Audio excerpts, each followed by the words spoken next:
What if happiness is just a distant echo, a promise that is never fulfilled?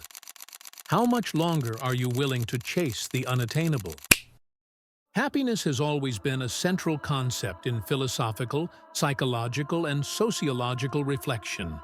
From Aristotle, who defined it as eudaimonia, a state of fulfillment achieved through virtue and balance, to Schopenhauer, who saw it as unattainable due to the insatiable nature of human desire, the debate over its existence or illusion persists.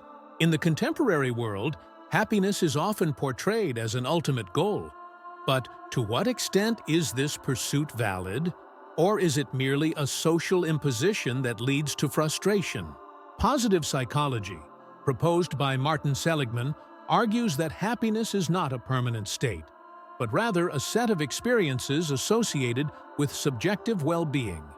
However, studies indicate that happiness is directly related to external and biological factors, such as financial stability and neurochemical regulation. Daniel Kahneman, Nobel laureate in economics, demonstrated that money influences happiness up to a certain point, reinforcing its conditional nature. Thus, its existence as a permanent state becomes questionable.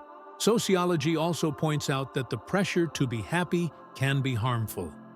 Happiness, seen as an obligation, generates anxiety and guilt, creating a cycle of dissatisfaction. Zygmunt Bauman describes liquid society as an environment where the relentless pursuit of happiness renders relationships disposable and emotions ephemeral. This leads us to an analogy with the loss of hope.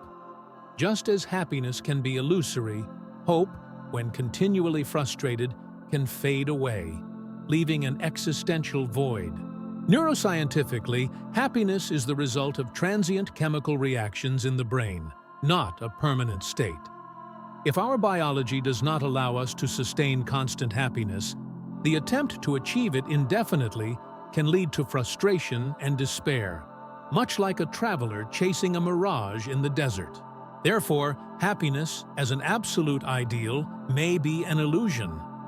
The challenge is to accept its transience and understand that perhaps its true nature lies in the fleetingness of experiences rather than in an unattainable goal.